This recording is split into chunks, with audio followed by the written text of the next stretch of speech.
New observations from the James Webb Space Telescope have given us direct confirmation that some alien worlds have clouds of rock.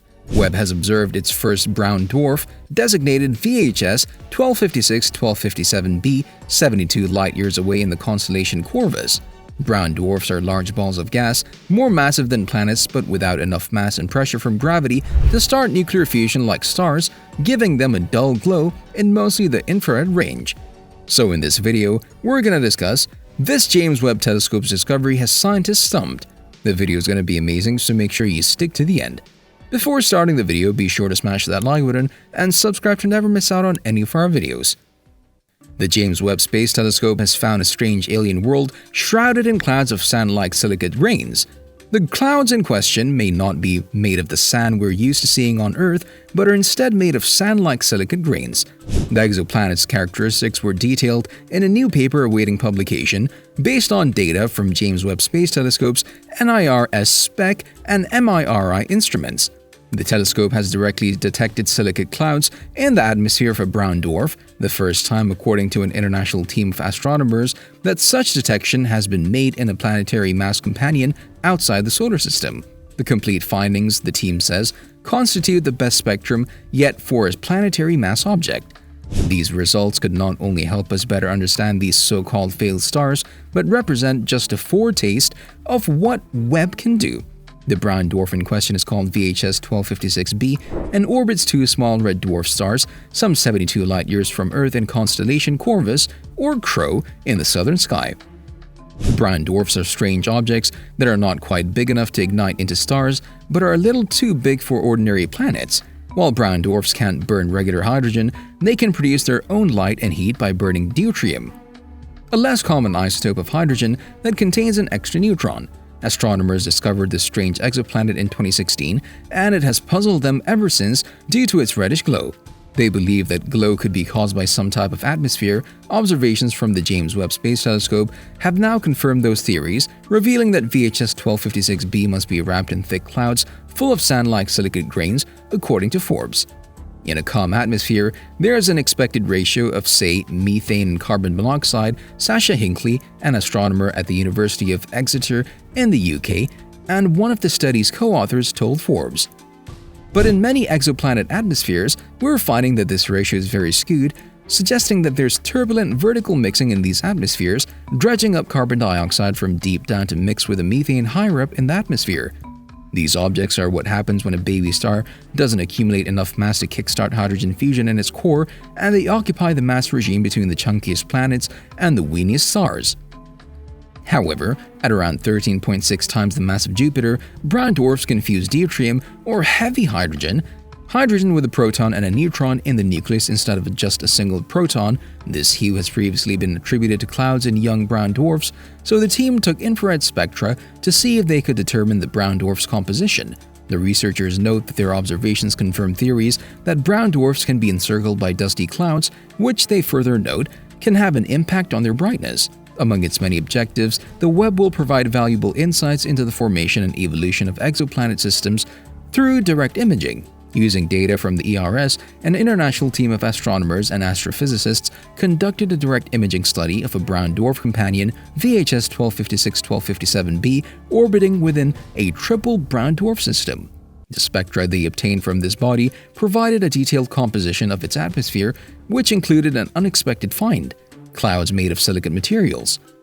The research was conducted by the Webb Early Release Science Program for Direct Observations of Exoplanetary Systems Collaboration, the ERS 1386 team, led by the University of California, Santa Cruz. The paper that describes their findings is the second in a series that examines direct exoplanet observations conducted by Webb, both of which are currently under review.